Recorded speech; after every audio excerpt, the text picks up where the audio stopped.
com grande prazer e orgulho que abrimos hoje, temos a abertura da exposição Territórios de Contato e já começamos uma conversa com os participantes desse módulo.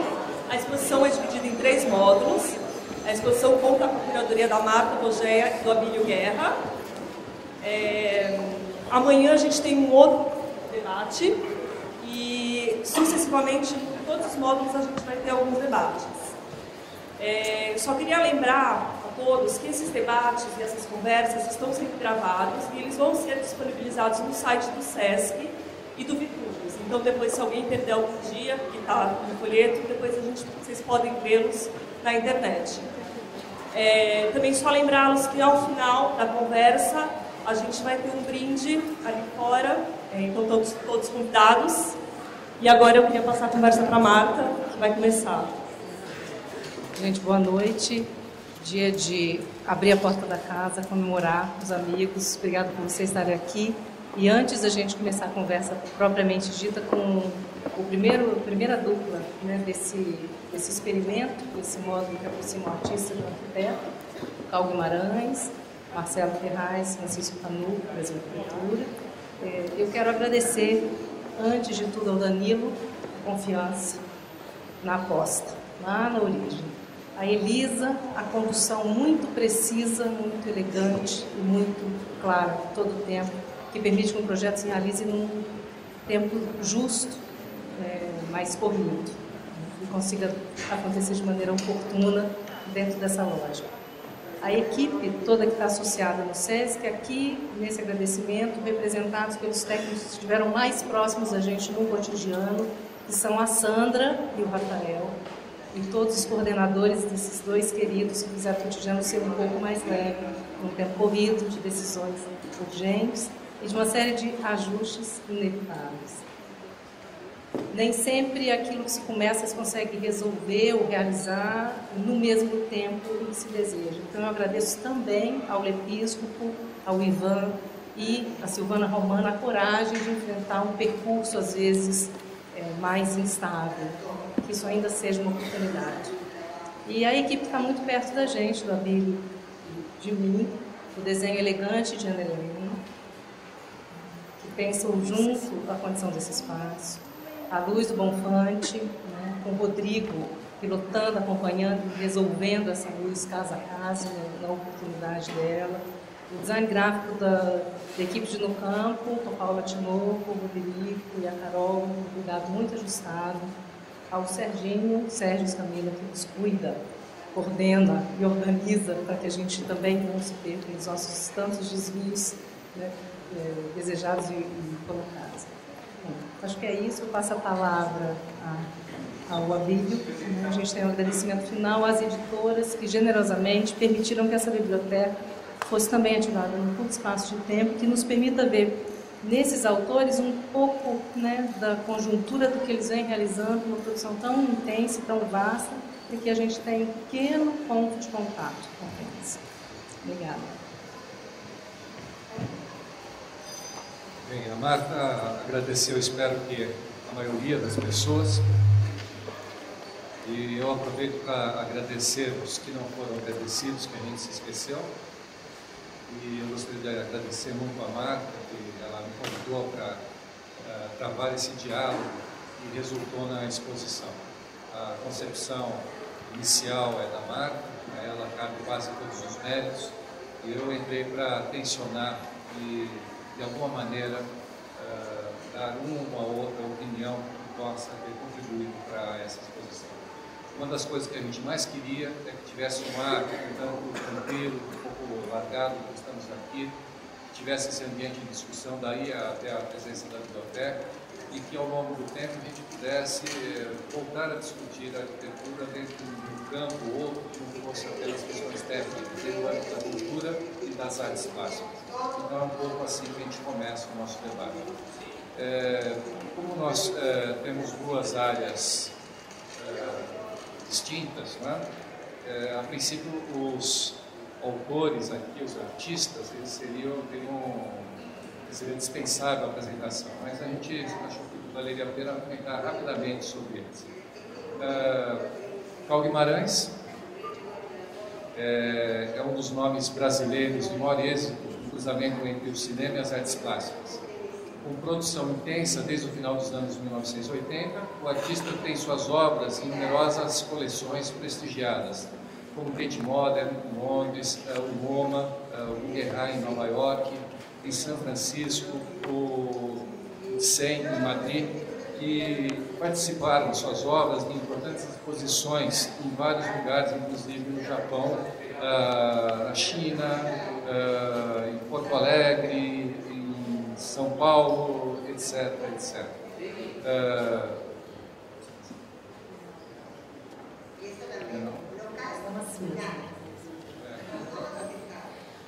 Uma obra que está aqui inédita no Brasil é Brasília, lida por causa de interesse para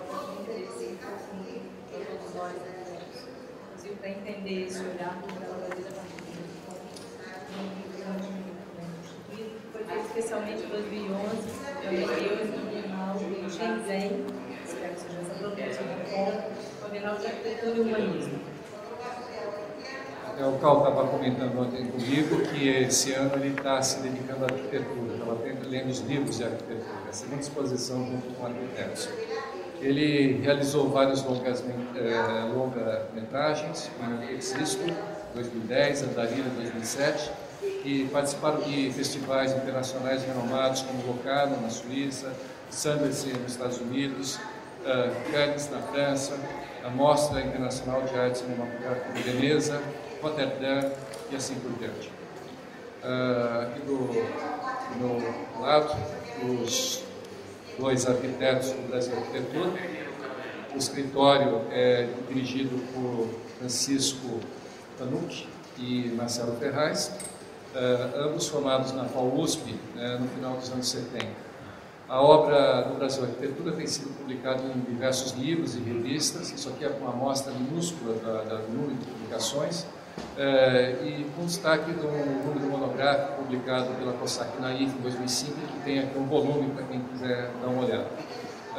Fizeram várias exposições, tem uma em Tóquio, teve na Maria Antônia uma exposição também, em Roma, Turim, Paris e também na Bienal Pan-Americana de Quito em 2010, onde eu imagino que vocês foram premiados, se não me falha a memória.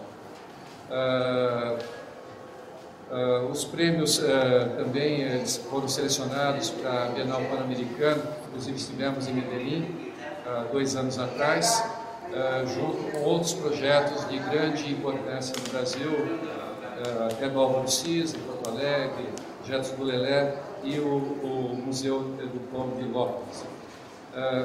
O Chico e o Marcelo são professores da escola da cidade, são também proprietários da marcenaria Baraúna. O Chico desenha vários móveis, é designer também de móveis, e desenvolve outras atividades em paralelo, livros, artigos, palestras e etc. O Marcelo ainda foi colaborador da Lina Bovatti por 15 anos, de 77 a 92, e participou praticamente de todo o período da realização aqui desse espaço de reciclagem e de projeto das novas dependências do SESC Pompeia.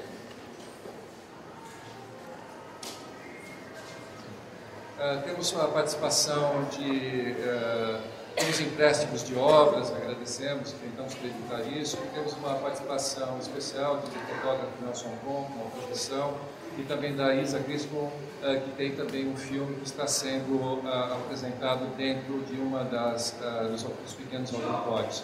A eles, nossos agradecimentos especiais. Na história, vamos ver como foi você.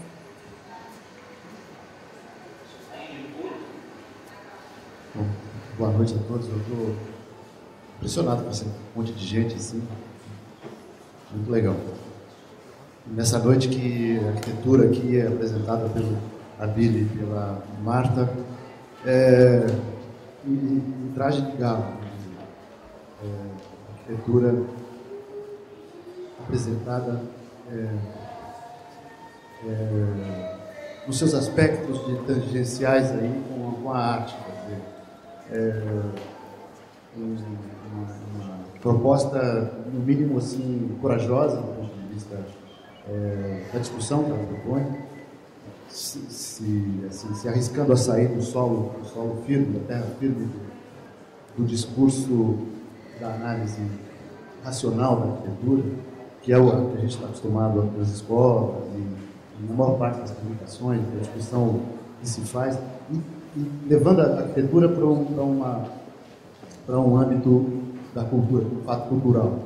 E na companhia privilegiadíssima do Carl Guimarães, que a gente fica muito honrado e tentar discutir esses pontos de tangência, esse território de contato, tentar entrar nessa espécie de areia movediça do discurso e da elaboração estética das coisas, mais do que simplesmente no plano da razão e do discurso lógico, que muitas vezes limita, né, muito assim, o campo da experiência da gente. E, bom, era isso, agradecer vocês e ouvir. A gente queria também ouvi-los e conversar, né? Que vocês falassem um pouco e a gente respondesse. Acho que seria mais bacana para a gente poder falar um pouco da maneira como a gente trabalha. Eu acho que isso aqui pode nos aproximar, né? Enfim, é isso.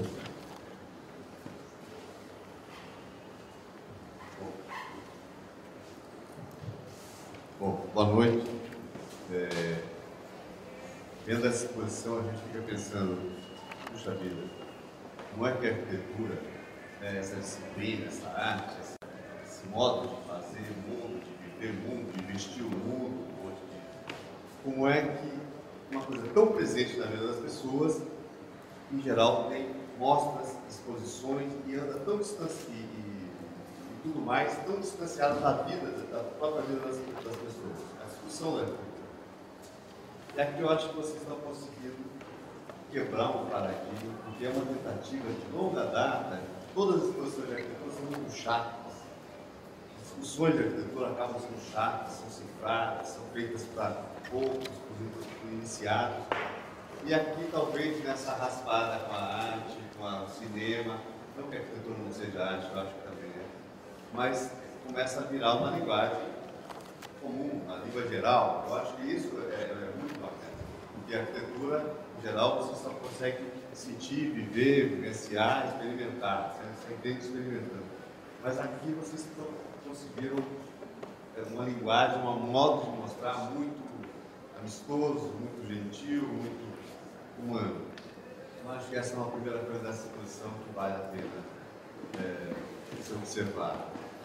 Depois, essa aproximação também cultural, quer dizer, é como se você aqui mostra quais são os elementos que a gente trabalha para fazer arquitetura. Pelo menos nós trabalhamos no nosso escritório com uma equipe muito bacana, que esse não é um trabalho só nosso, é um trabalho de muita gente que trabalha hoje no escritório, que já trabalhou com gente de outras épocas, mas quer desmiuçar, observar, olhar. Então, trabalhar a arquitetura como projeto, mas também como prospecção. Então, a arquitetura é uma coisa que prospecta, né? Vai, vasculha, procura, e aqui vocês vão ver procuras nas coleções de palavras, né? Assim como calma nas fotografias, mas ao mesmo tempo que você tem a prospecção, você tem o projeto. É uma mão dupla que não há separação, você não sabe em que momento vai, em que momento vem. Eu acho que isso está claríssimo nessa situação aqui. Eu acho que essa é um momento que o nosso trabalho é irmão do trabalho local. Eu vejo assim, o seu cinema tem isso também, né? Ele escolhe o ângulo, quando ele seleciona alguma coisa para fazer, ele já está projetando o filme dele. E a arquitetura é isso também, quando a gente seleciona as palavras, vai entender o lugar para onde nós vamos projetar, não importa se no centro de São Paulo, ou se no Pampa, ou na Serra Gaúcha, essa escolha já é projeto. Então, talvez esse seja um aspecto interessante para ser visto. Boa noite. Felipe, agradeço o convite, essa parte ao vivo, de poder participar desse evento também inusitado, está dividindo esse espaço com essas duas figuras maravilhosas que eu conheci recentemente. e tentar entender um pouco, ampliar um pouco né, essa experiência tão universal que é a ideia do espaço, da arquitetura, né, essa arte tão presente, né, e rica dentro na vida da gente, que muitas vezes a gente passa batido. Assim. Então, essa aproximação que os dois fizeram entre artes plásticas, cinema e arquitetura, eu achei muito rico isso. De uma certa forma, gerar minha vida um pouco assim, nesse sentido do acaso, das coincidências que vão me levando, não sei porquê. Né? Então, por exemplo, ano passado, todos os projetos eram assim, no Uruguai ou nos Pampas, para pesquisar fazer projetos no Uruguai, sobre a cultura uruguaia, depois Bienal do Mercosul. E esse ano estão me chamando muito para a Bienal de Shenzhen de Arquitetura, agora esse projeto aqui, ou seja, a arquitetura está ficando cada vez presente, mais presente no mundo. Eu acho isso muito interessante, não sei porquê, mas alguma questão tem. Né? E é rico ver, assim, apesar de não entender quase nada, mas de intuir muita coisa, é muito rico tentar entender o processo de um arquiteto para fazer uma obra e tentar relacionar isso com o meu processo de fazer meus filmes. Né? Porque eu acho o seguinte, o cinema, né, eu que nasci assim, ou seja, me formei querendo ser cineasta, vendo filmes, rápido em tudo, né? Toda a minha formação foi muito atravessada pelo cinema, né? As artes plásticas foi um momento posterior. E muito tempo depois eu comecei a pensar no seguinte, que o cinema é uma arte essencialmente temporal, né? O aspecto do tempo, da narrativa no tempo é muito importante. Apesar de que ele começou, o início, os primórdios do cinema, a ideia da espacialidade era muito presente, porque, primeiro,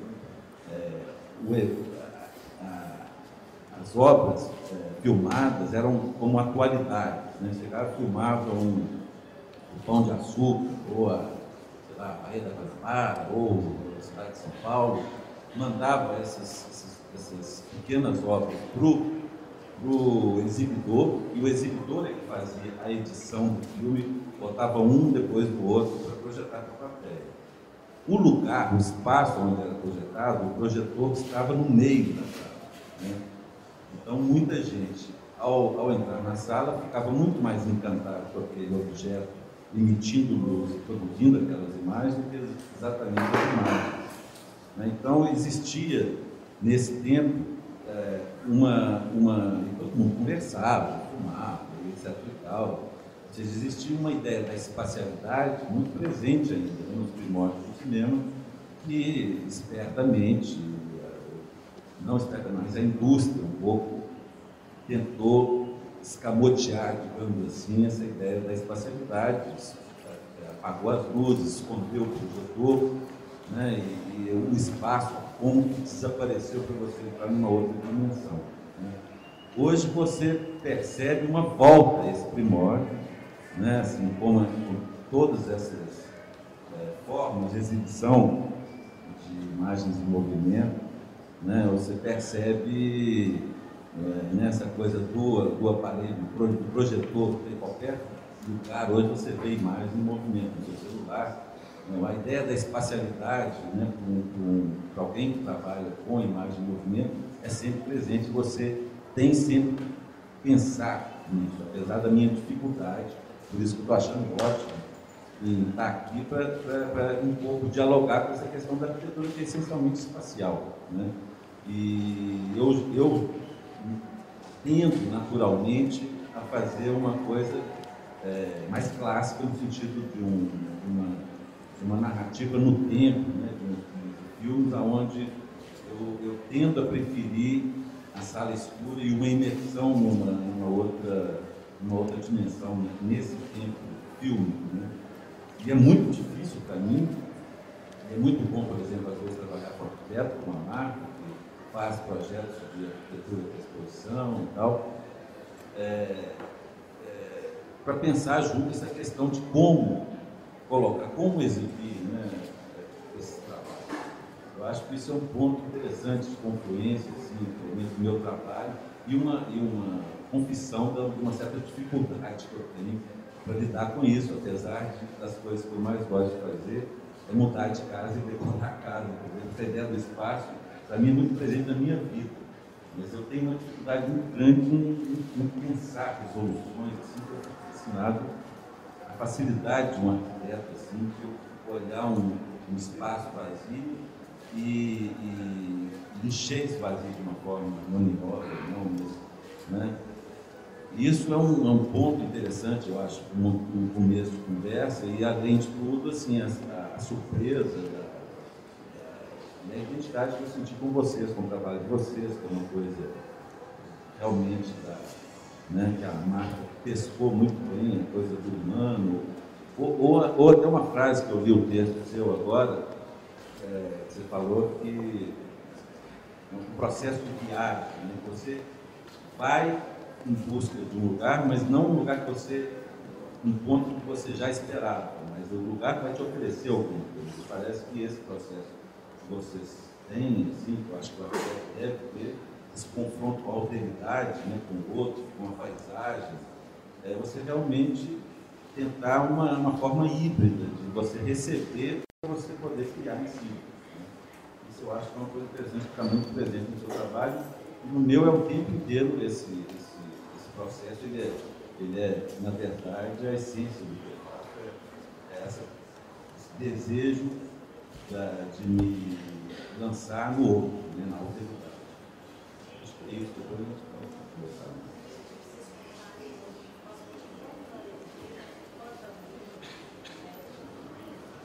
Estou pedindo aí, como tem um projeto, um processo de um projeto, tinha um caso, eu vi da Lorelei Alves, Calmares foi feito a território de contato.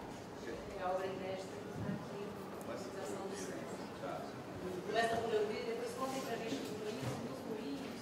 Tem uma situação interessante que todos nós conhecemos o Museu do Pão, premiado, projeto, e o Caminho dos Moinhos continua em projeto, e essa alteridade que vai fazendo a cada casa, a cada moinho, uma circunstância e a cor. E agora, na exposição, a gente já tem, o Caminho dos Moinhos tem 6, é isso, Marcelo? Na exposição tem 4 expostos, que é o Museu do Pão, mais 3 em projeto. Bom, eu vi da Lorelei, Alma de Dragona é uma personagem de um trabalho novo, especialmente para a exposição. Né, o SESC oferecia uma verba para produzir algo novo e usava uma outra coincidência também, né, quando eu conheci a obra dos dois e percebi que tinha muito trabalho aqui nos Pampas, no Rio Grande do Sul, nos Moinhos e tal. Minha vida eu tinha ido para o Uruguai, apaixonei por um Uruguai, casei, tive filho, minha vida toda. Eu fui para o Uruguai 1 mês e meio durante a produção, a possibilidade de produção de um trabalho para essa exposição. Ou seja, eu estava no Uruguai, numa praia, com a necessidade de fazer um trabalho novo. E, coincidentemente, aí aquela coisa, vou fazer o quê? Né? Uma coisa sobre arquitetura. E o que me fascinou mais foi um pouco a história da minha vida ali, com a Flor, no universo, que foi a cartomante que, digamos, previu para ela que ela ia encontrar um gordo decadente brasileiro na vida dela, ia se apaixonar, ter um filho, não sei o quê. Essa mulher era vizinha dela. Foi ótimo, né?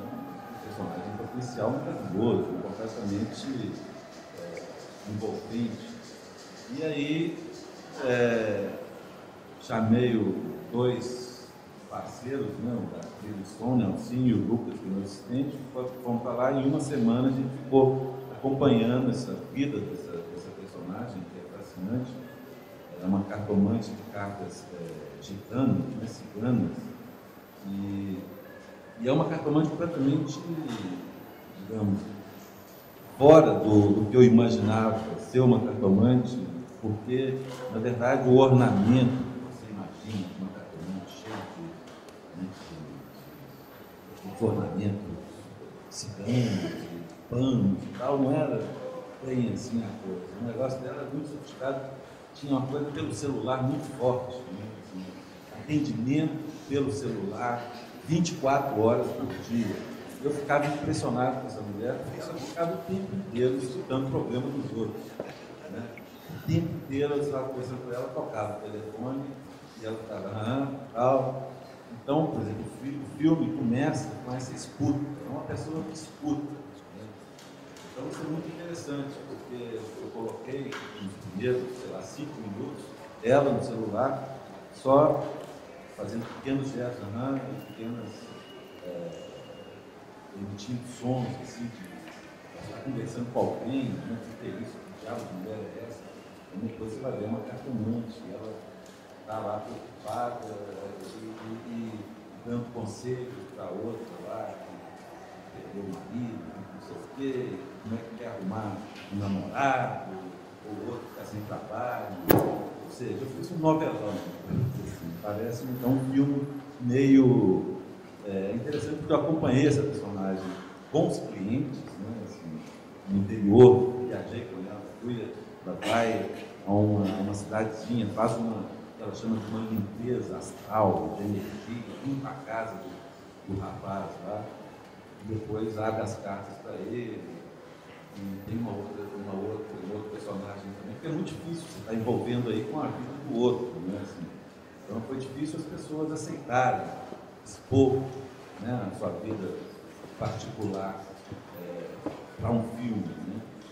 E tudo isso, assim, no filme é um pouco essa história, um pouco novelesca, digamos, uma cartomante atendendo as pessoas, mas tem uma força, um algo mais que eu vi da Emana, né, que está presente no filme, um certo mistério, que é isso mesmo, de como as pessoas conseguem prever, né, coisas, que mistério é esse, né?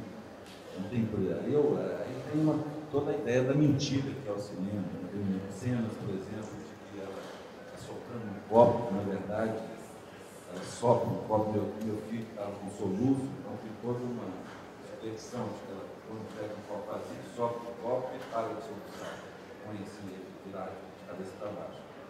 Mas no caso do filme, eu botei um macho, chegou, como interventamento e tal, depois a imagem dela com o tempo, assim, ela soprando um copo, põe o macho, fica quietinho. Assim.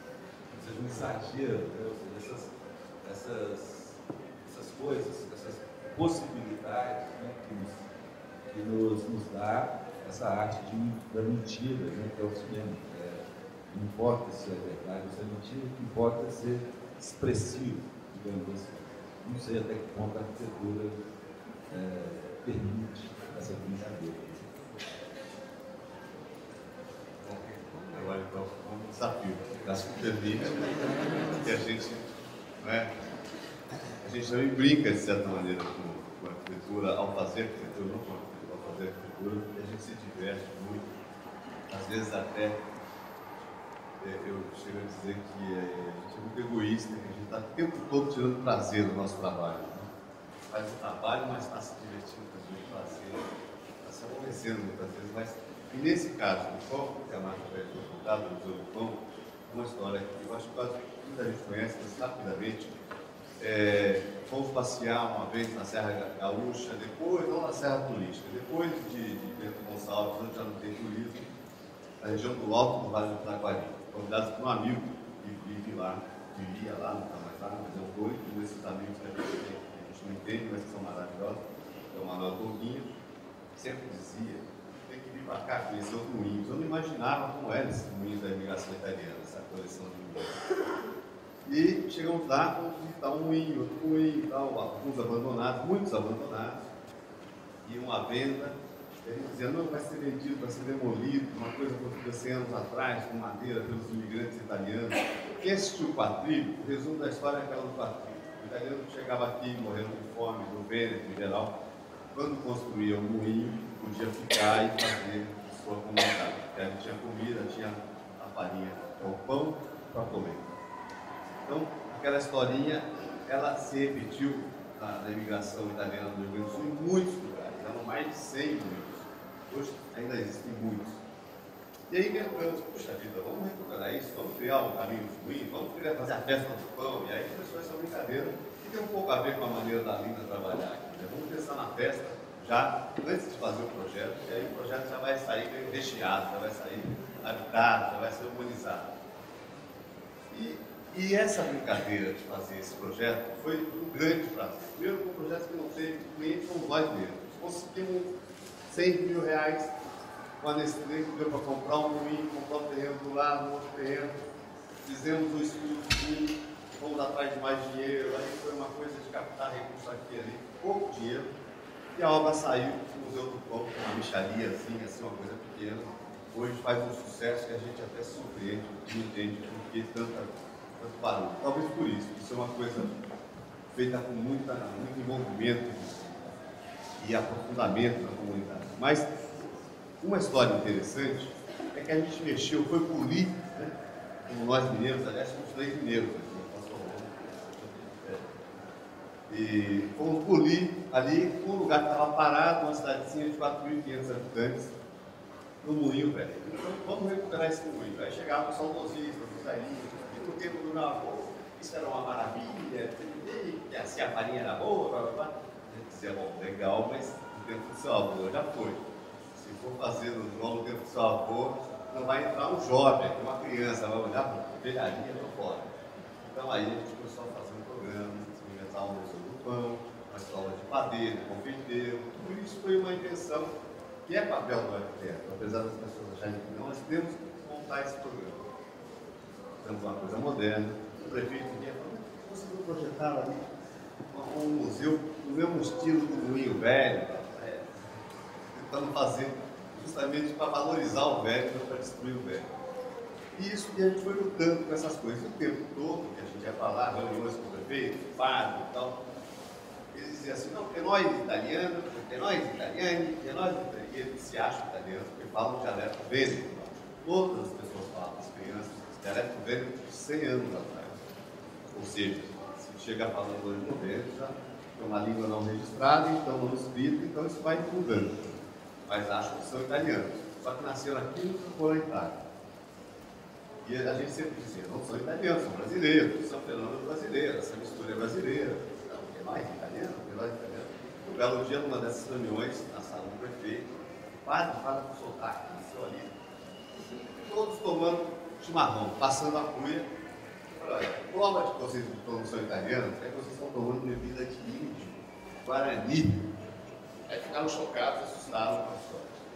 E essa história toda do Moinho, então, contando desse prazer do projeto, foi um trabalho muito mais interessante que a própria arquitetura. A arquitetura tá bom, faz lá, prédio, concreto, de vidro, tem que colocar coisa dentro, mas fazer isso, polir, quando eu disse que foi polir para a sociedade local, foi dizer para eles que eles eram italianos, eles precisavam se envergonhar do Moinho, eles tinham morrido de vergonha do Moinho. Aquilo lembrava um tempo duro, um tempo de miséria, um tempo que chegaram os avós com fome. Então queriam apagar aquela coisa do mundo.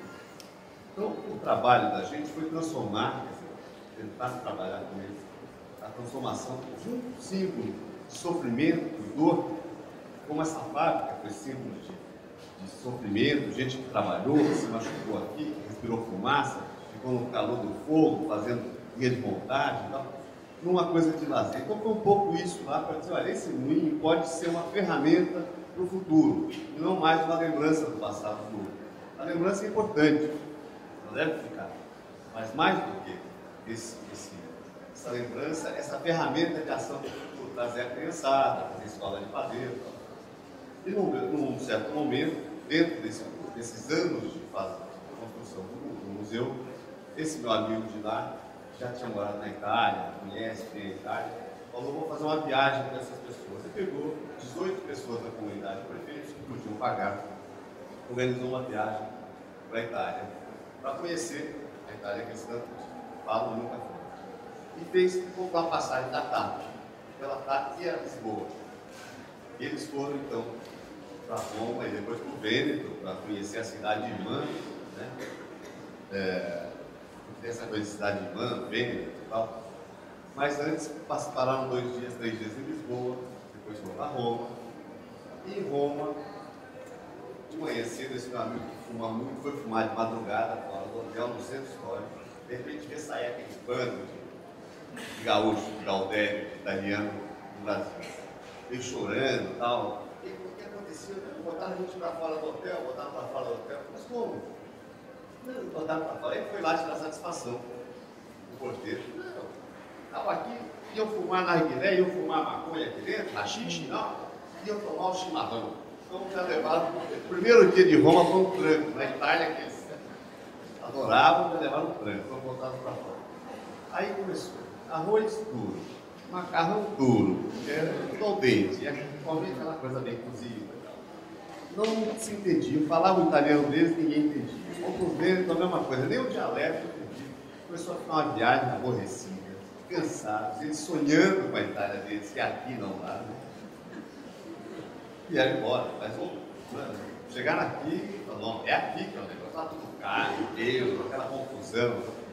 E chegaram aqui e falaram, essa é a nossa terra, aqui que é a nossa Itália, aqui que é o nosso mundo. E para completar, um belo dia, o prefeito me deu uma carona, indo para lá ver a obra, e contou, mas seu Marcelo, sabe, que nós gostemos mesmo, foi em Portugal, foi em Lisboa. Pronto, está feito o trabalho, né? É a língua que faz a nação deles. E esse processo todo, na verdade, não é um processo assim, que a gente tenha tido, assim, embora a gente pensasse, né, pensa sempre, tem um controle, assim, que a gente está conduzindo esse processo todo através da arquitetura, desse tipo de ação, assim, das pessoas e tal, de estar conduzindo em alguma direção que a gente sabe, né? Na verdade, não é assim, quer dizer, não é exatamente mentira, ou esse interesse, essa beleza da mentira na prática da arquitetura, pelo menos no nosso caso, há uma outra coisa que talvez quase um pouco de... Um dia eu falei até isso, assim, numa situação como essa, o Marcelo discordou publicamente de mim, e aí tinha um outro cara muito careta na mesa que falou assim, eu também discordo, baixinho assim. Eu fiquei indignado, porque eu disse que a gente trabalha também no plano assim, de uma irresponsabilidade, né? Não de mentira, mas de uma pequena irresponsabilidade. Pequena que eu digo porque não é uma irresponsabilidade para colocar muita coisa assim em muito risco, não. Mas de acreditar que a gente está trilhando um caminho que nós não sabemos, mas não sabemos mesmo onde que a gente vai chegar. Seja do ponto de vista da construção, do concreto, disso, daquilo, mas da vida que vai se desenrolar, daquilo que vai acontecer naquele espaço que a gente, de alguma maneira, com a arquitetura, é transformado e tal. E, mesmo assim, a gente acaba fazendo um trabalho assim, de convencimento das pessoas, de sedução mesmo para aquela coisa, sem ter muita certeza de onde vai dar, né? E como vai dar, né? Eu acho que de acreditar um pouco numa direção das coisas e vamos embora. Mas, na verdade, a gente também é muito conduzido por esse negócio todo, pelas circunstâncias todas, quer dizer, essa história sua da sala de cinema eu acho maravilhosa, da sala de cinema que, como espaço arquitetônico, vamos dizer assim, que ali tinha o foco ali do interesse era aquele instrumento que projetava a luz. Ele estava no centro da sala, ele era o protagonista ali, né? A imagem projetada, todo o discurso, toda a coisa. Isso, com o tempo aqui, é que o espaço arquitetônico foi se amoldando àquela situação que a própria vida se encarrega, assim, o desenrolar das coisas, ele se encarrega de repor. E, de certa maneira, para a gente, arquiteto, né, não é tão esperto assim como você diz, e também não é tão fácil assim não, de falar, chega lá e faz fácil, não é. Nossa, um creme, né? E a gente briga muito também, é uma briga sempre muito, muito gostosa, porque é um trabalho sempre coletivo, né? Nunca é uma coisa muito solitária, e por isso prazeroso, né? Mas a gente não tem nenhum controle sobre o que vai acontecer. Na verdade, é uma viagem de alto risco sempre, em que a gente carrega um monte de gente com a gente e depois vamos ver como é que fica, né? Então, acho que se não tem mentira, Tem também, né? Deve ter, né? Tem aventura, tem essa pequena irresponsabilidade. Eu acho que é fundamental no processo. Vocês não querem falar também? Tem uma mentira, tem muita mentira. Tem uma exposição lá no Sul, que, aliás, a gente acabou de ler um texto sobre esse trabalho de utilidade, que se chama A Invenção. Se chama A Invenção do Patrimônio. É muito interessante olhar para o patrimônio histórico sobre esse ângulo, esse prisma. Ele estava lá uma coisa, mas quando você vai mexer nessa coisa, vai fazer uma interferência, constrói, faz uma arquitetura contemporânea, esse objeto contemporâneo, esse significado contemporâneo vai dar sentido para o que é o patrimônio. Só que é um patrimônio reinventado, ou às vezes inventado, quase que totalmente. Então isso não deixa de ser mentira. Né? Aquela história, né? Tanto a história, o mito e o fato, pesa igualmente na vida das pessoas. Às vezes mais, né? Em alguns momentos, em algumas sociedades, em algumas comunidades, o mito do que o fato, do próprio fato. Mas a gente transita nessa coisa. Mas quando eu digo, hoje o Chico foi mais maneiro, disse, não, a gente até não abusa muito, mas da outra vez ele falou secamente para os estudantes de arquitetura. Puxa, tem que dizer que a gente é responsável também, tem responsabilidade civil, a casa não pode cair, as coisas não podem.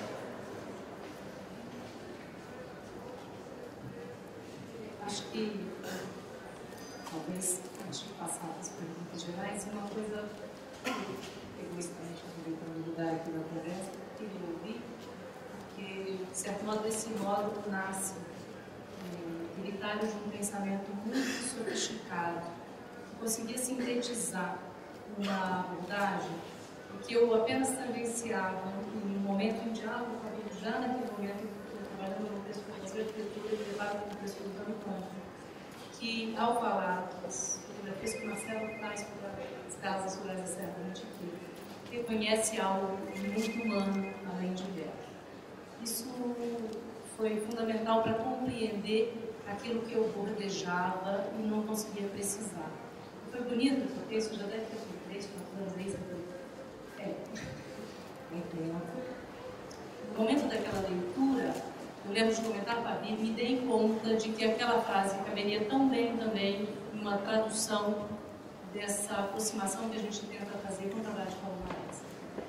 Ali, esse encanto, e dando elogio da moça da limpeza, que eu adorei, terminando o serviço, dizendo essa exposição, nossa gente de verdade. Um elogio delicioso, verdadeiro, de alguém que estava trabalhando e que foi capturado pela produção de vocês, pelo trabalho de vocês, e de repente alguém entre uma coisa e outra vislumbrava uma possibilidade também de se reconhecer naquele lugar. Dentro de uma das estratégias do campo expositivo, a gente foi tentar revelar esse lugar em que a palavra pede passagem. Essa palavra, esse lugar que no meio do mundo, essa personagem cultural, isso também é claro na exposição, revela um glossário dentro da arquitetura, falando de Gatu, não está exposto lá, está muito aberto aqui, né, que a gente está no museu, e que, como o Paulo explica acidente, vai rememorar o poema. Não, você não percebeu o poema? Adorei, veio uma bronca, como assim? Eu fascinada pelas cidades. Só ouvia o senhor Jacinto, que eu fico cantarolando por aí. E as cidades, claro, né? Ia dizer, não tem um poema, eu voltei a ver e reconheci o poema. Então, conta um pouco dessa palavra do poema, para quem veio do acidente, acho. E esses glossários, pode ser talvez pelo campo ou pelo gato, se vocês deixarem mais divertidos, desse lugar,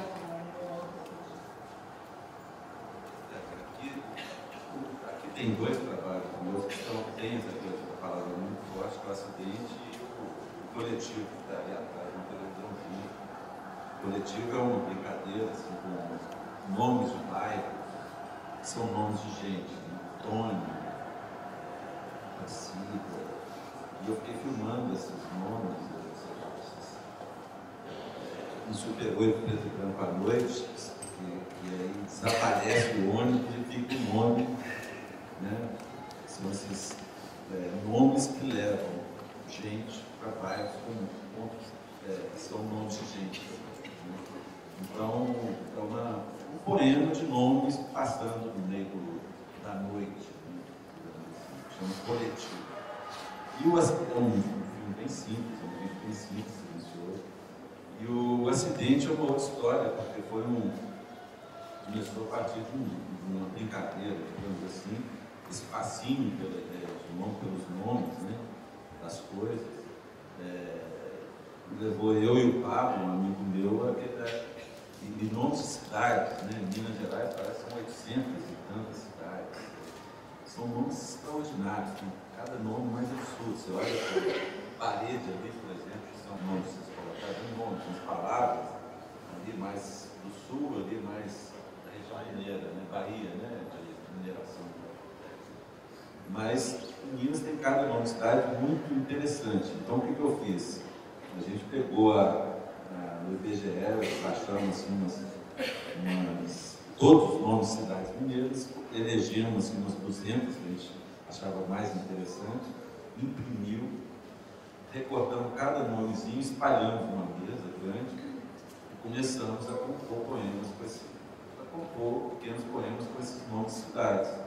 Depois elegemos o poema que a gente mais gostou e decidimos fazer um filme que seria ir a essas cidades, né, cujos nomes compõem o poema. E, no primeiro momento, a ideia até era mais, digamos, aprisionadora do processo libertário que é fazer um filme. A gente ia nessa ideia, nossa era ir na cidade atrás da origem dos nomes. Por que tombos chamam tombos? Porque tem uma cachoeira ali. Ou seja, não tinha nada de, digamos, cinematográfico nessa resposta do pessoal do Então, o que a gente mudou a estratégia um pouco de como fazer o filme, e eu pensei que a gente podia ir simplesmente com um método de acordar cedo nessa cidade e esperar para ver o que a cidade, cada uma das cidades tinha a oferecer para a gente, a partir, ou seja, acidentalmente, daí o nome, né, oferecer para a câmera. Então era muito gostoso acordar de manhã em uma cidade chamada Espera Feliz, sair andando pelas ruas, nada acontecia, aparentemente, foi no interior de Minas, e aí eu vejo uma bolsa no chão, sozinha, no chão, no meio da rua. Tirava essa bolsa que fazendo aqui, onde podia ser uma bolsa, uma mochila. Aí pensei no nome, olhei a bolsa, pensei no nome, Espera Feliz, ou seja, os objetos também estão esperando alguma coisa, né? Uma ação qualquer. Então eu comecei a filmar um canudinho, um copo esperando uma boca, nessa pequena ação, uma coisinha de pneu de bicicleta esperando que alguém botasse a boia ali, 2 copinhos de plástico no chão esperando que um vento levasse, pequenas ações de esperas de objetos, né? Pequenos momentos, ou seja, e isso, cada cidade acontecia uma coisa completamente diferente. São várias histórias que aconteceram, e foi riquíssimo, foi talvez o filme que eu mais senti liberdade ao fazer, porque não tinha exatamente um assunto, e é ótimo não ter assunto para criar, né? Porque isso, o assunto às vezes é uma prisão, e o que a gente tinha era meramente uma estrutura, digamos, ou um dispositivo, como se diz. Então, a estrutura era o poema, que também acabou virando um pouco uma prisão no final, porque, claro que houveram cidades onde não foi tão gracioso, porque havia um disparate entre o que acontecia numa cidade e na outra. Eu não podia simplesmente abandonar essa cidade porque ela estava no poema, ela era participante do poema. Ou seja, o filme, eles são 20 histórias contadas. Então você tem 2 camadas narrativas do filme. Uma é as histórias que aconteciam em cada cidade, né?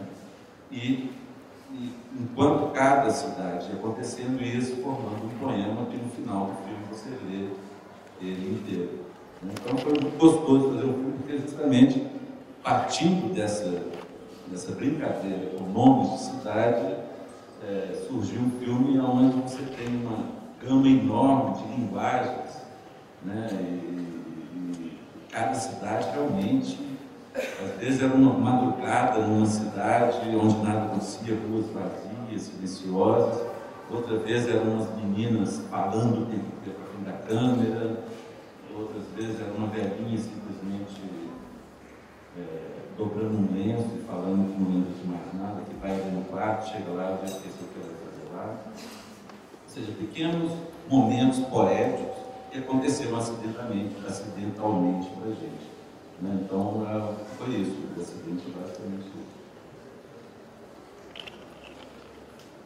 Bom, falando das palavras, quando a gente vai projetar, começa um projeto novo, sempre dá um medo de pensamento, pelo menos a gente pensa, eu acho que o Chico também pensa assim, dessa vez não vamos conseguir, porque é legal quando você vai começar o projeto, é legal aqui fazer projetar isso, mas assim, aí vai fazer como? Vai fazer, é como, ali eu fiz uma coisa assim, quando eu tinha 15 anos, queria escrever as memórias, aí você não pode, como eu vou escrever memórias? Não tenho memórias, sou uma pobre coitada, não tenho passado, assim. Mas a gente também sente um pouco assim, o papel branco é um horror esse projeto. Então a gente começa a arranjar muletas, a arranjar desculpas, a arranjar história, a contornar, fica andando em volta do assunto. Esse andando em volta do assunto, uma das formas que a gente tem feito é, de repente, mergulhar no universo daquilo que a gente vai projetar, do lugar e tal. E aqui com duas paredes e uma tela, passando ali uma coleção de palavras, que a Marta, com muita perspicácia, foi pegar essa coisa do plano. Para a gente é uma coisa assim, uma forma de aproximação. Ela descobriu até que tinha lá no livro da Mantiqueira, tal, que é uma coisa que eu fiz e não me dava conta no livrinho de fotografias da Serra da Mantiqueira. Uma coleção de palavras, curral, pinguela, blá, blá, blá. E aqui, então, essas palavras começam a ajudar a levar a gente para o Pampa, por exemplo. Nós estamos fazendo um museu do Pampa, em Jaguarão, na divisa com o Uruguai. Então, vai para lá, vê coisa, vê isso. Aí você vai, sempre você vai aprendendo no caminho. Não, parece que não tem bicho, nesse matinho, parece programado, mas está cheio de bicho. Olha, aqui não está achando, né? Então, pássaro, parece um galinhão, um peru que voa, desajeitado, quando pousa caindo. Tá? Então, você vai vendo essas coisas. Sorrindo, então, espécie de um gato, você não sabe se é felino, se é felino, mas por causa do xixi pega fogo, e ninguém acredita, e ele pega um cheiro horroroso. Ali o carro atropela esse bichinho na estrada e pega fogo. Aí você vai descobrindo essas coisas. Aí você já volta um pouquinho mais recheado, tá bom? Já tem um pouquinho de recheio com o projeto. E aí colecionamos essas palavras. Ao final, não é um método que a gente tem, que a gente não tem método, não consegue criar um método, mas acabou que fui colecionando essas palavras, ajudaram a gente a fazer o projeto, assim, com as imagens, assim, fotografias, no vento, no pirec, lá no Pampa, à noite, curtindo o frio. Essas coisas são que ajudam a sair do projeto. Então, é engraçado, depois você olha e pode ler como um poema e descobre. Ali tem uma coleção do Pampa, uma coleção da Chapada Diamantina, de Gatu, tem uma palavra linda que é bamburrar, né, que usam. Aí você vai ler os livros da época da mineração do diamante na Chapada, e bamburrar é o cara quando encontra um diamante, quando acha o ouro, ele bamburra. É uma sorte grande, é um pá. Vou bamburrar. Agora vou entrar ali e vou bamburrar. Então vai ficando legal, o trabalho começa a ficar bom. E dentro daquele quadrado de lá com os moinhos, tem uma televisão que está passando uma coleção de palavras, assim, de termos e nomes, que começa com essa palavra italiano, que é a tal língua que eu falei, que é o italiano, no primeiro pedacinho. Então são muletas do projeto. As palavras, realmente, eu lembrei aqui, aquele lembrança que eu li uma vez, bom, Sertões, uma passagem que ele se refere a uma região do Brasil de uns índios que viviam lá e que tinham um vocabulário tão restrito, eles eram realmente seres muito primitivos e enfim, prejudicados, reduzidos, assim, por conta desse vocabulário tão pequeno. Tem uma cidade, até que acho que é Cabrobó, isso, Cabrobó. E que, enfim, aquela gente fala assim com com toda a elegância da sua literatura, mas com toda a minha carga de preconceito daquele republicano que estava indo lá mostrar uma coisa de anos e tal. E anos depois eu vi uma palestra do Mário Scherer, professor Mário Scherer, que era um físico e um crítico de arte maravilhoso, e ele estava falando de uma gente que vivia no sertão de Alagoas, enfim, de um grupo indígena, que era uma coisa, um fenômeno, se a gente analisasse assim, a sabedoria e a complexidade do conhecimento que aquela gente tinha do lugar que eles viviam, que era um lugar tão inóspito, um sertão tão inóspito, que muito pouca gente, no homem assim, no planeta, conseguia viver naquele lugar. Quer dizer, você se conhecer todos os códigos daquela natureza hostil, toda aquela dificuldade, né, assim, para tirar da minha sobrevida e conseguir viver e ficar lá. Quer dizer, eles viviam, ele fazia uma conta, que ele era um cientista também, uma conta incrível de número de pessoas que comprovadamente viveram numa área com aquelas condições e que isso era assim, praticamente impossível para o homem contemporâneo, essa façanha. Né? Essa façanha pressupunha, portanto, um conhecimento muito profundo, muito intenso daquele lugar, de todas as coisas que compunham aquele ambiente que ele sobrevivia lá. E essa gente era justamente esse pessoal dessa região de Cabró, que era aqueles que tinham vocabulário. Ainda que... E tem algumas palavras lá que eu fiz, eu me lembro que também cito as palavras. Mas olha só, a gente que faz palavras tão banais, tão simples, com tão poucas inflexões, com tão poucas letras, vogais e tudo, é um universo reduzido. Na verdade, é quase que o contrário, né? A gente pensar que essa gente que vive, os índios, né? Dizem que Yanomami, por exemplo, conta 1, 2, 3 e muito, não sabe mais do resto. Também não precisa disso. Portanto, eles sabem tanta coisa que a gente não precisa saber, não sabe na vida urbana, contemporânea e tal. E, enfim, as palavras, de alguma maneira, as palavras de um lugar dizem muito do lugar, eles nos conduzem, de certa maneira, a uma viagem por um canal de decifrar, ou de compreender, ou de se sentir pertencente, né, a esse vocabulário que traduz a visão, né, das pessoas do universo de cada um. São fascinantes, né? E aí, Marta? Fala. Agora eu falo. E nós fizemos várias reuniões preparatórias e uma delas foi com o Willy Bolle, professor da literatura da USP. E foi muito engraçado porque nós estávamos com os glossários em cima da mesa do Brasil e ele fez uma pergunta, né, aquela que não podia calar para ele do ponto de vista do professor de literatura. Ele perguntou o que significa esta palavra, né? Ele falou especificamente uma palavra. Nós nos olhamos, tínhamos falado tanto sobre aquilo, a gente nunca tinha se preocupado em saber o significado preciso, né? Era lá do universo do Pampa, várias palavras. E nós, durante mais ou menos uma hora, ficamos divertidamente abrindo o dicionário e lendo, vendo a acepção de cada termo. Não é exagero, ficamos uma hora seguramente vendo dezenas de palavras. E dentre elas tinha uma que está ali naquele letreiro ali, chamado Maturrango, está embaixo, no canto embaixo. E fomos ver o que era Maturrango. Maturrango, segundo o meu belíssimo e acabado Aurélio, é um sujeito que monta muito mal. E daí a gente achou muito engraçado, porque aqui em São Paulo isso não tem nenhum sentido, né? Mas imaginamos que um cara ser classificado maturrando lá nos Pampas não deve ser uma coisa muito agradável, né? Então a gente entendeu um pouco mais a fundo a importância do significado das palavras no trabalho. E até me permitiria dizer que eu discordo um pouco do Marcelo, talvez bastante, né? Eu acho que não tenho certeza, tem um método muito claro no trabalho de vocês. E eu entendo até que seja provavelmente um ponto de contato dentro desse território de contato que a gente propõe entre os trabalhos do Brasil e do Carl Guimarães.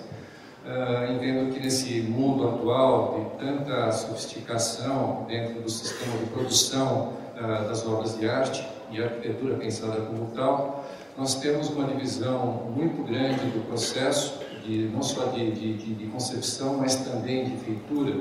E um dos dados que nós temos no cinema, que é o roteiro, que é a concepção básica da organização, do desenvolvimento da temática, e também, no caso da arquitetura do programa, onde se pensa a concepção do espaço relacionado aos usos cotidianos, nós temos no trabalho de ambos uma espécie de desejo de segurar, um desejo de não soltar, um desejo de controlar, de um lado o roteiro, muitas vezes que nem existe no primeiro momento, e do outro o próprio programa. Me parece que isso que sempre no trabalho mais convencional de ambas as áreas de produção é uma coisa antecipada, no trabalho dos dois é uma questão que se resolve na interação com o ambiente, interação com a localidade, com o lugar e principalmente com as gentes do lugar. Nesse sentido, entendo, né, isso é uma coisa que conversamos, é realmente um ponto de contato muito flagrante, e eu tenho a impressão que eu apenas estou fechando um pouco o que vocês falaram até esse momento.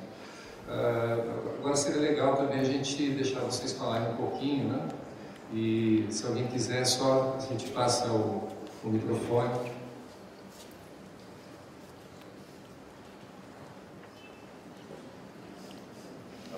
Pode contar uma história qualquer.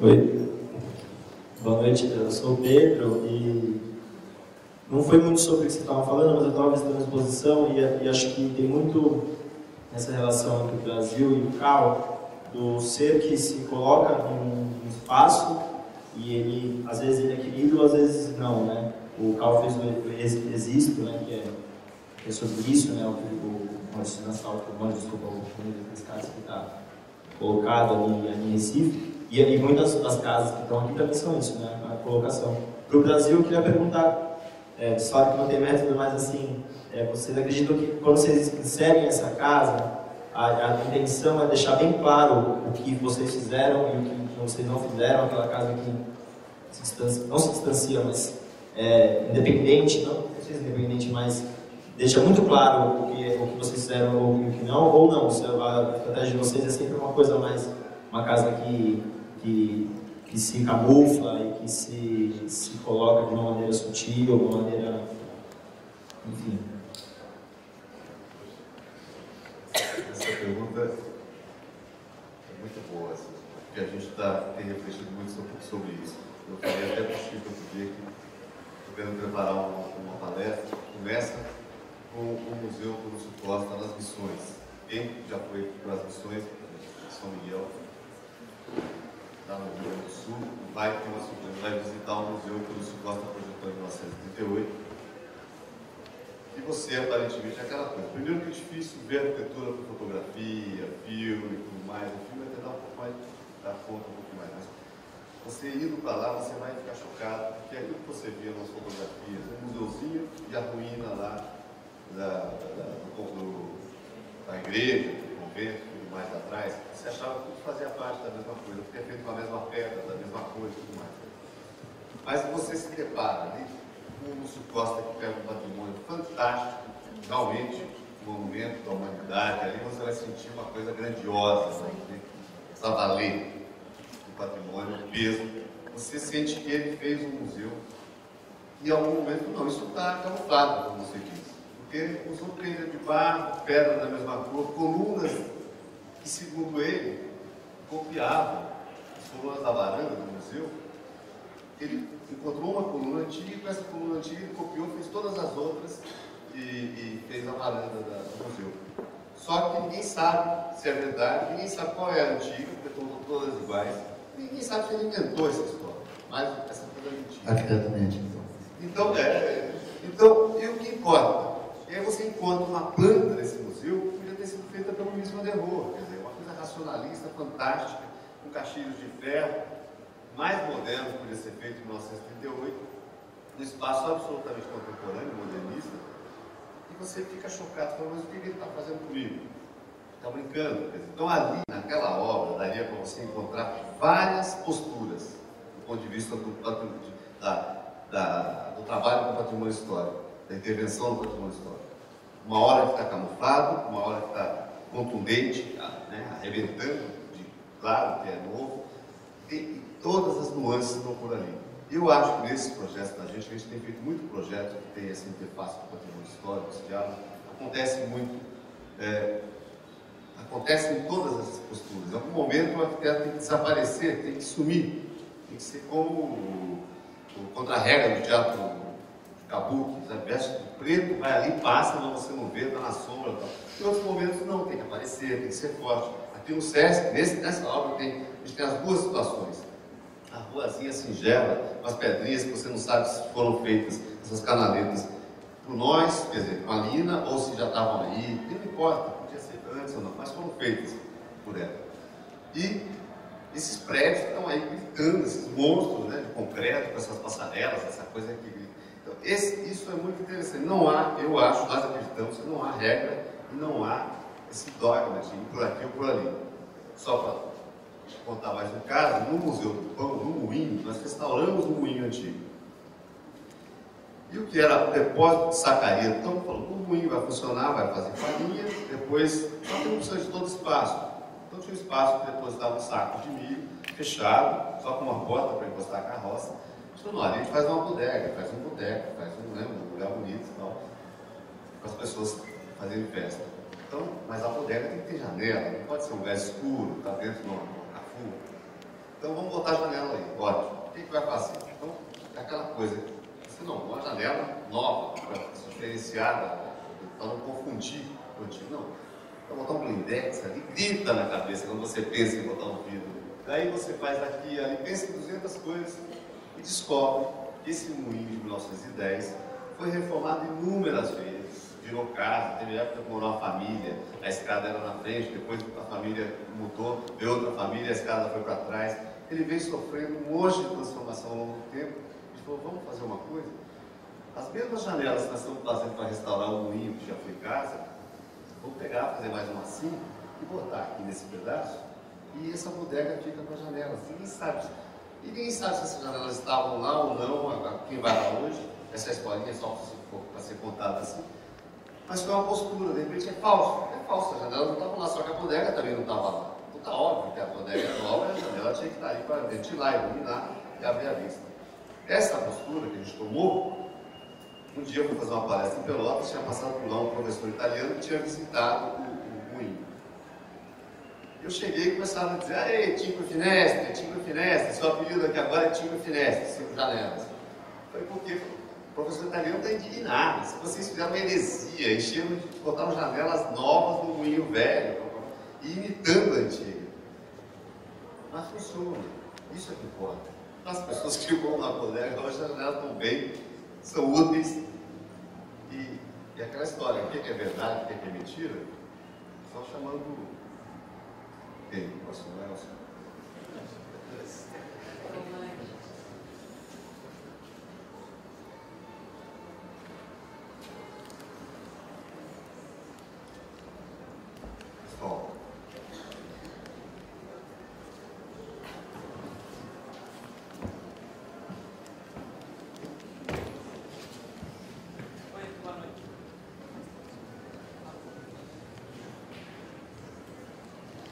Alô. Boa noite, meu nome é Frederico, sou arquiteto e me interessam muito as questões das palavras, basicamente. Acho que e a questão do prazer, acho que foram 2 pontos que foram tocados, que eu acho muito relevantes a princípio. O prazer, primeiro, porque eu acredito que ultimamente os arquitetos têm visto a cidade muito sobre essa ótica da cidade ser um apanhado de problemas.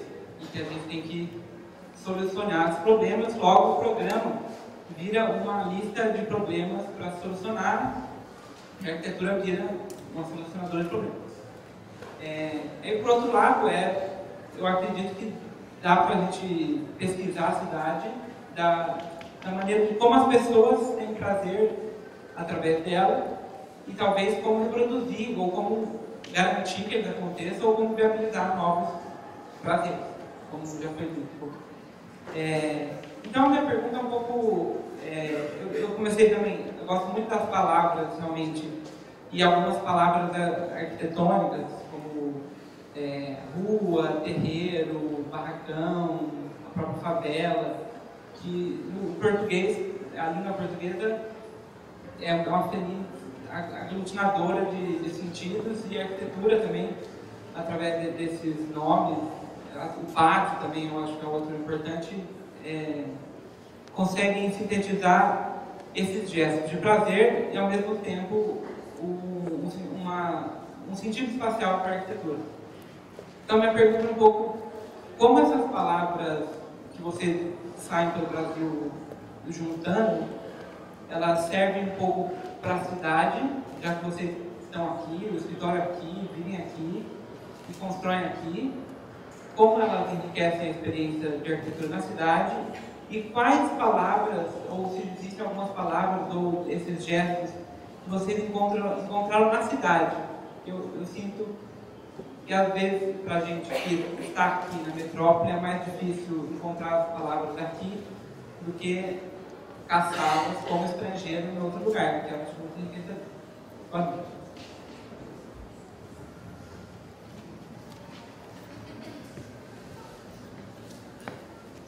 Bom, essa questão da cidade como problema, a gente não pode fugir dessa responsabilidade. Né? A gente vive em cidades, atualmente, principalmente no Brasil, né, que teve a sua população urbana aumentada exponencialmente, assim, fugiu totalmente do controle das cidades que eram aprazíveis e prazerosas no século XIX.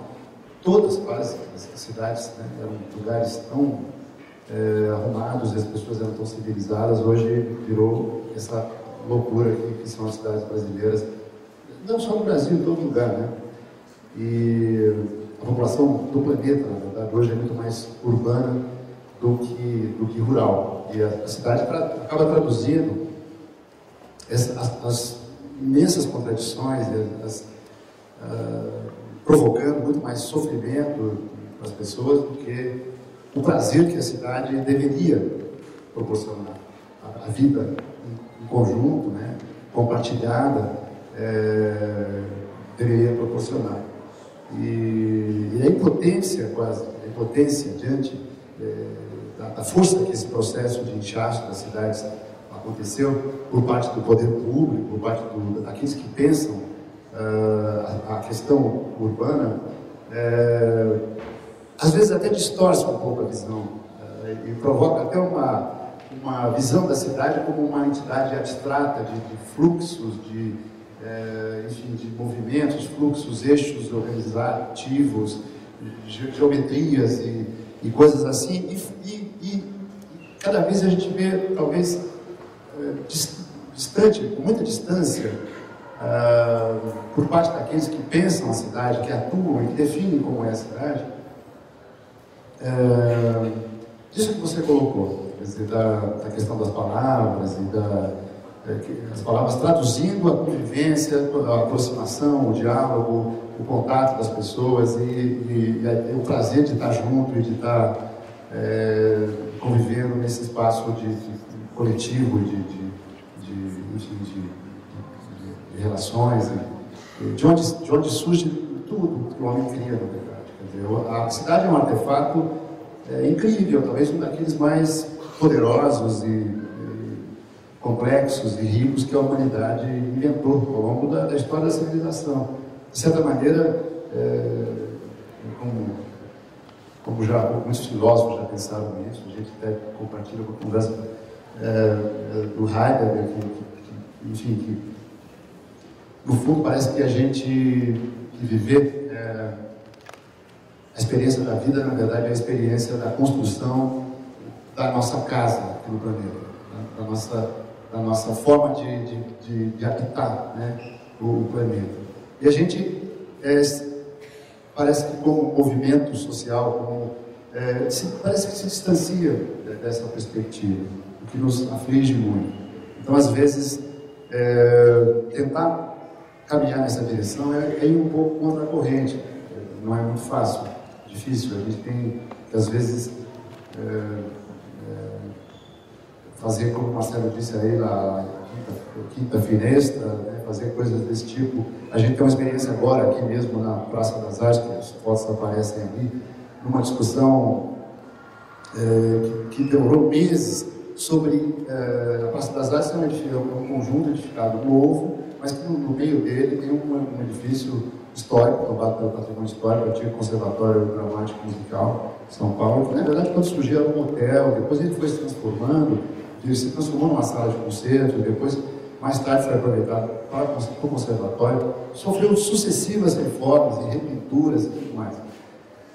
E no tratamento agora que a gente propõe para recuperação, restauro desse imóvel, que vai voltar a ser uma sala de concerto, né, e um museu do Teatro Municipal e tal, tivemos aí um contato muito forte com o pessoal do patrimônio histórico aqui de São Paulo, que zela assim, pela conservação e pela preservação dos nossos monumentos e das nossas construções que contam do nosso passado e tudo mais, com todo respeito e tal. E foi uma discussão terrível, porque a gente projetou um prédio inteiro de concreto, um concreto pigmentado, um pouco de ocre, assim, que parece um pouco barro, parece umas coisas de barro, um concreto de barro. E aí fomos obrigados pelo contrato a nos submeter a uma análise de prospecção de pinturas que contava a história daquela construção e supostamente levaria aquela pintura original, que seria a verdade, então que seria restituída àquele edifício e tal. E se chegou numa coisa muito duvidosa, camadas diferentes enfim, a vida toda, as várias idades da vida daquele imóvel estavam contadas através daquelas camadas de tinta e tal. E quando você vai voltar, você vai contar qual história? Aquele prédio tinha tantas histórias, que histórias você vai contar? A gente defende fortemente que a história a ser contada é a história de hoje daquele prédio. O que é aquele prédio hoje? Qual é a chance que aquele edifício histórico, está passando lá na tela, tem de se reinserir na vida da cidade? Quer dizer, qual é a chance que ele tem? Quer dizer, circundaram que um prédio, a prospecção, a escolha por um especialista de cores e tal, chegou numa coisa que eram 3 tons de marrom, quer dizer, um bege e um marrom. E assim, uma coisa de que a arquitetura, aquele tipo de arquitetura trabalhava com um pano de uma cor de fundo, alguns ornatos numa cor intermediária e depois o ornato final numa última cor. E, puxa, marronzinho e beijinho, envolto por um edifício agressivamente, assim, contundentemente envolto por 2 monstros, como o Marcelo disse aqui, de um concreto cor de barro, a gente ia cometer um assassínio naquele edifício, né? Ele ia, na verdade, se perder naquela coisa lá. E a gente lutou muito, assim, com todos os argumentos para pintar de branco. De branco, pelo menos, ele se sairia e tal. A gente não foi possível isso aí, né, como a gente pensava. Acabou sendo, não foi, porque tem 2 tons de branco.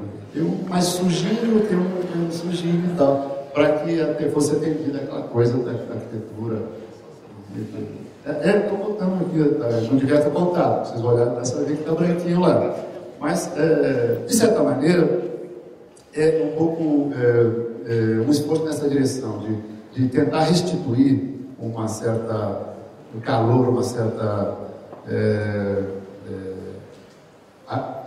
assim, um habitat para todas as coisas da cidade, né? Assim, nessa direção de não se prender também por essas verdades absolutas que muitas vezes nos aprisionam. Né?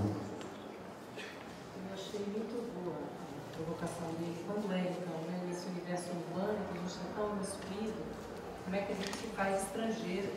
Ou revela outra possibilidade, que acho que a gente avança numa conversa bonita, articulando esse passado possível, então relido, inventado, passado muito indicado na nossa experiência. Eu queria aproveitar, pegando carona nisso, e pedir para a Cláudia falar um pouco de Brasília, nessa chave que aquele curador naquela Bienal propõe, então isso se torna a cidade.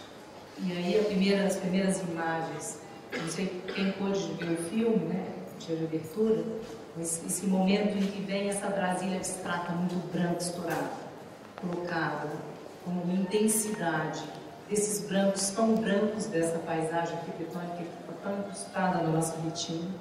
E aí você vai caminhando para um outro encontro de personagens. Adoro aquele moço protegendo o carrinho na única sombra daquela vastidão.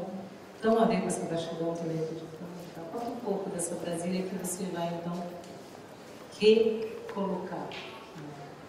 Bom, você pegou a fala que eu ia falar agora, nem era uma fala, era uma pergunta, depois tanto que eu estou me tanto de afeto, porque justamente me colocar essa questão de eu fazer um filme sobre Brasília, ou seja, com a seguinte pergunta: quando uma cidade torna-se uma cidade? Eu ia justamente perguntar isso para vocês.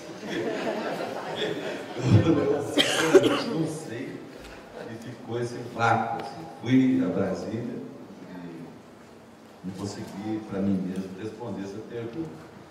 Mas foi uma experiência interessante, porque Brasília é um ícone tão forte, uma coisa economicamente tão veemente, né? Tão já debatida e estudada, etc. e tal. Quer dizer, eles pegaram, parece que 5, 6 cidades, pediram 6 artistas para fazerem filmes sobre essas cidades que foram planificadas, como Brasília, né? Aí, Las Vegas, não tinha uma área, eu não lembro mais quais eram direito. E tão pouco fui ao Bienal, então não vi os outros trabalhos. Mas o que eu cheguei em Brasília, meio depois de já perder a cabeça tentando para mim mesmo responder essa pergunta, foi justamente me perder na cidade, como eu sempre faço, né? Eu tenho esse exercício de gostar de me perder. Nessa coisa da viagem, isso talvez seja um processo ou um método que eu uso, da mesma forma que foi o acidente. Em Brasília aconteceu isso, assim, dessa impossibilidade de responder a questão tão absurda, simplesmente me julgar no que pudesse acontecer e no que eu pudesse perceber. E pensando, obviamente, tentando pensar a ideia da arquitetura. Coisas que eu percebi e que estão um pouco presentes no filme, para além de tentar me afastar um pouco de começar o filme com quase Kandinsky, branco sobre branco, e cair na coisa da urbe, da multidão, da solidão, na urbe da pessoa humana, né? Sair da forma para quem realmente habita essa forma. O que eu percebi de detalhes assim, que eu achei curioso em Brasília é justamente, por exemplo, filmando ali naquela classe dos 3 poderes, eu que fumo, assim, pô, vontade de comprar um cigarro, meu cigarro acabou, onde é que eu compro um cigarro? E agora? Né? Tomar um suco, não tem, tomar água, comprar uma água, não tem um lugar para eu ir ali na esquina comprar um cigarro ou comprar uma garrafinha de água. Que loucura essa cidade, né? Ou seja, eu comecei a perceber, que está muito presente no filme, os ambulantes, que são, né, essas pessoas que levam as lojas para as ruas, né, as mercadorias para as ruas. Né? Então, eu preferi aí deixar a cidade de fundo e botar os ambulantes de frente, né? Ou seja, você pega ali aqueles monumentos arquitetônicos, mas na frente sempre tem alguém vendendo um sorvete, aquela ventania. Outra coisa interessante, um sol de rachar, era agosto, setembro, uma seca, um sol absurdo, e não tinha onde me esconder. Então eu comecei a filmar pessoas ali no monumento X lá, que dava uma sombra, tipo o trabalho do Francis Ayres, né, que tem, todo mundo fica ali, enfileirado naquela sombrinha, naquele pedacinho de sombra. Né? Outra coisa curiosa que eu achei bacana e que eu tentei relacionar com o primeiro gesto do criador de Brasília, do Lúcio Costa, que eu vi no livro, que é uma cruz, né? E que eu tentei traduzir isso graficamente no livro, é a ideia do atalho. Porque o cara, como a cidade, todo mundo vai de carro, se atravessar de um lugar para o outro, você tem caminhos feitos no chão para as pessoas passarem por ali. Então a grama é toda recortada por linhas. Eu filmei uma cruz, está no filme, assim, logo depois da cruz do Lúcio Costa, uma cruz em forma de atalho cruzando. São pequenos detalhes que eu fui percebendo, né, nessa uma semana tórrida e seca naquela cidade. E aí a ideia foi essa um pouco. O filme eu sinceramente não consegui me responder o curador lá essa pergunta, transmito para vocês tentarem fazer isso por mim, e assim, o filme é um pouco essa experiência de uma semana ali, com essas pequenas observações, assim, humildes observações. E pode estar lançando desafio aqui para a gente. Na minha opinião, conseguiu sim expandir lindamente esse momento em que essa presença humana faz a paisagem se constituir como sentido. Adoro aquela costureira na construção verde, do lado, né? Acho que eu sou preocupada, não lembro precisamente de uma vez só o filme, mas está lá aquela construção de madeira, verde pintadinha, costureira, não, o nome dela tem nome e aparece. É o moço ambulante que está ali, no barraco no meio daquele. Exato. É lógico que ele sabe, tem aquela coisa, você não sabe, por que pergunta? Então, o português tem um livro que pensa, é lógico que ele sabe isso. Quem não sabe não faz. Né? Mas, Lucas, vamos aproveitar que você está tomando barco. Falamos dos seus filmes, né? Mas você tem muitas fotos, exposições com fotos. E nós temos daqui, até foi difícil escolher, eu tinha uma predileção muito grande pela série das Paquerinhas, né?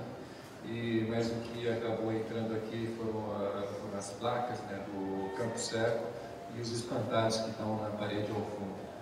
Eu gostaria primeiro de comentar que mesmo você na imagem estática, né, você tem sempre essa preocupação da narrativa, porque nós temos o vestígio da presença humana, a historicidade, a relação embate com o tempo, com a transformação, tanto nessa série como na outra. Mas a pergunta é um pouco nesse sentido. Primeiro, como você entende isso que eu estou comentando sobre a narrativa e também a sua especial predileção pelas séries, não é? Essa identificação que você faz do elemento na paisagem e dá sentido a ele. E se a série ela é fundamental, importante para a reiteração e a clara identificação da questão colocada. A série, para mim, é uma coisa que acho que ela é muito vinculada a uma forma de viver. É quase são proposições que eu me coloco para aproveitar o meu tempo em trânsito. Né? Então, como eu comecei a viajar demais, eu criei, digamos assim, espécies de inventários ou séries que eu coleciono coisas, né? Por exemplo, uma série de gambiarras, né? Que é uma série que eu venho fazendo há 10 anos. Então é muito bom para mim ter, ou então essas paquerinhas que são elementos que estão, de uma certa forma, se paquerando, né? Esses objetos que se paqueram, né? Tem uma outra série, um inventário de raivinhas, coisas que dão raiva na gente, com a mão de ficar tirar a paleta. Essas séries, assim, elas são um pouco a minha, por exemplo, chegar numa cidade, quando você viaja demais, chega numa cidade igual o México, por exemplo, cidade do México, imensa, eu não gosto de olhar mapa, eu não gosto de olhar guia turístico, eu gosto simplesmente de sair na rua sem saber para onde eu estou indo e ir.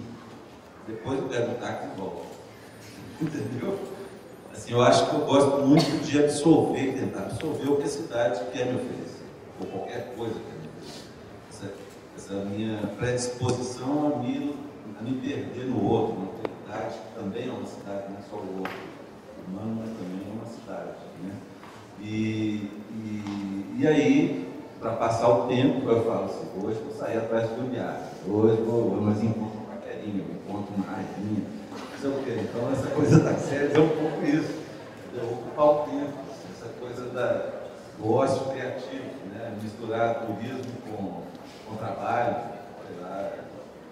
Eu acho que isso é muito interessante, assim, essa realmente uma forma de viver, de continuar ocupado, achando que eu estou, porque essas coisas de ir para festival, de ir para não sei o quê, um quarto de hotel, isso é uma coisa que é muito estranha, essa coisa desse lugar de hotel, que é um lugar que não é o seu lugar, né? Que é um lugar do diferente de você.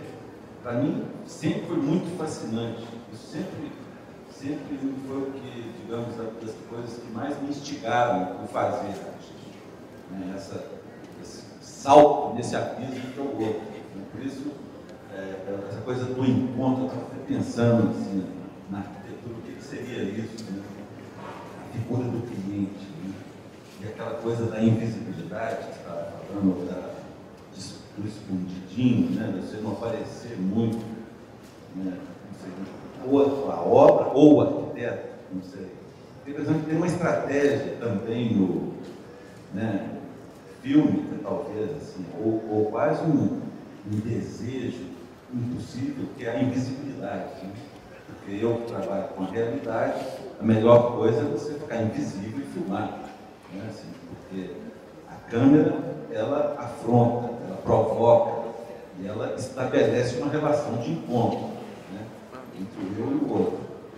Mas justamente a graça desse fazer é esse abismo que está entre, né? O que Merleau-Ponty fala, não é o escultor que esculpe a escultura, mas a escultura que esculpe o escultor. Então tem essa troca entre o objeto e o sujeito, né? E na arquitetura, a ideia do cliente, para mim me parece fascinante, assim, né? Inventar métodos para ficar invisível, acompanhando a vida de alguém, para fazer um trabalho para ele, sabe? E descobrir, vocês são meio psicanalíticos também, sei lá o quê. Deve ser fascinante isso, assim, não só o cliente, pessoa física, mas a pessoa jurídica também, o Estado. Ou seja, isso deve ser curiosíssimo, assim. O que seria isso para esse fazer que envolve uma demanda, né? Que a arquitetura, ela tem esse desejo do outro, como relacionar com isso. Isso é uma coisa muito louca. Mas eu já devaguei, já distanciei do que você me perguntou, né? Onde é que era mesmo? Primeiro a série, antes o que era?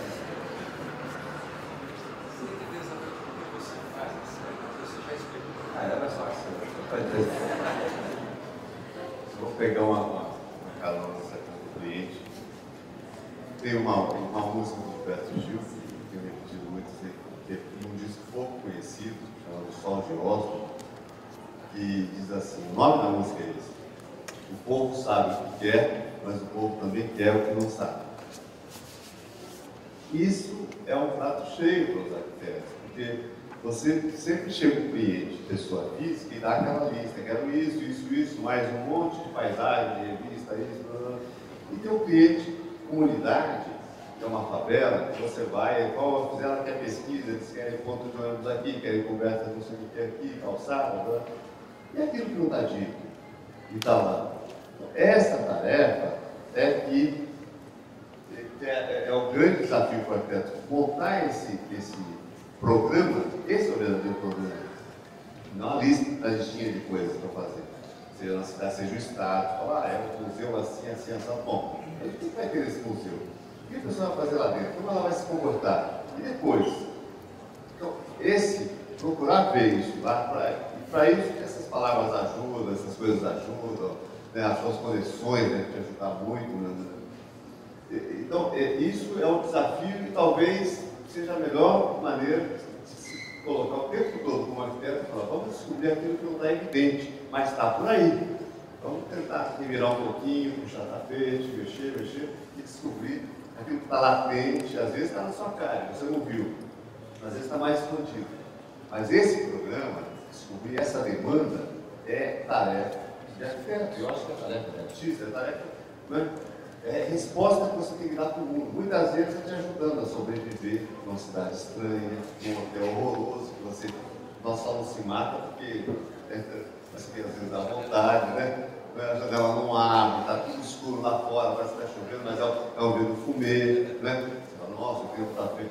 Então, isso tem os dois lados da história. É uma autoajuda e ao mesmo tempo, é buscar sentido para as coisas. Tem um arquiteto que definiu, que acho que serve também talvez para os artistas, que arquiteto é uma mistura esquizofrênica de onipotência com impotência.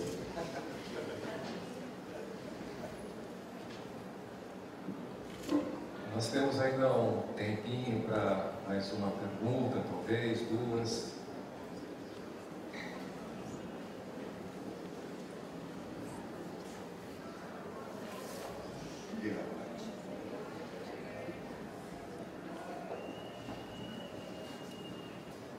Você contou como você começou, por exemplo, a história das palavras que geraram um poema, que você foi para a cidade, mas eu tenho curiosidade de saber como é que é a hora da seleção. Como é que você filma várias coisas, depois você seleciona? Como que acontece isso? Como acontece?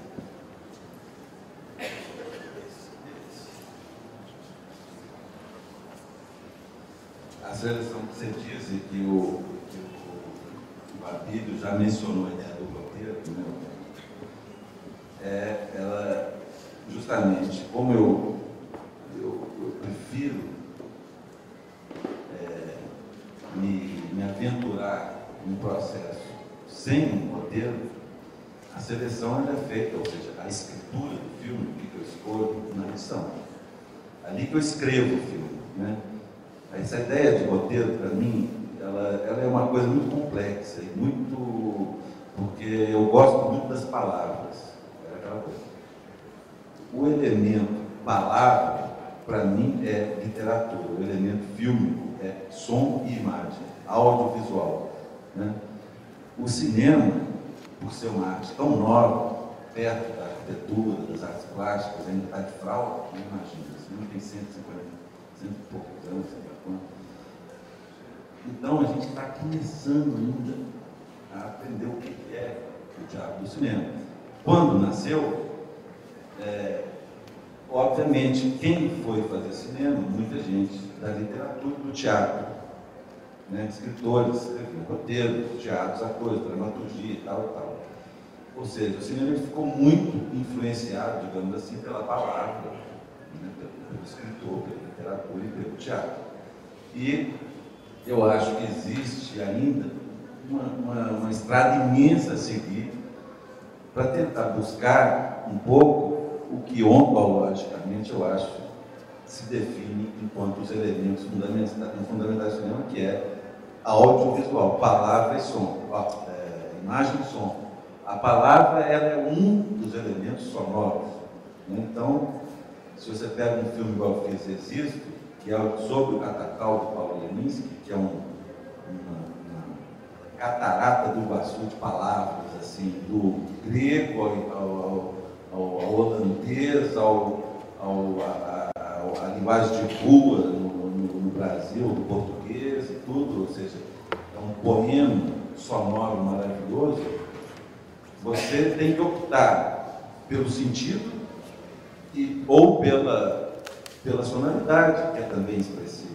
Então, eu acho que para mim, essa questão da seleção, ela é anterior, conceitualmente, ao fazer um processo, e, fundamentalmente, durante a edição do filme, que é onde você realmente você visita a experiência por uma segunda vez, né? É tudo um processo. Eu gosto muito da ideia de viagem. Eu preciso de sair de onde eu moro para produzir. Eu gosto sempre que meus roteiros de filmes são roteiros de viagem, né? Esse é o que o João Miguel falou comigo. Isso é cinema de turismo, gente vai fazer turismo, entendeu? E aí acontece realmente uma equipe pequena, viajando por lugares estranhos, com alguns conceitos pairando sobre a cabeça e não o roteiro, algo acontece, né? E esse algo experimentado, ele é revisitado, né? Esse caos, ele é montado depois de uma ordem narrativa na escritura do filme, que é a montagem.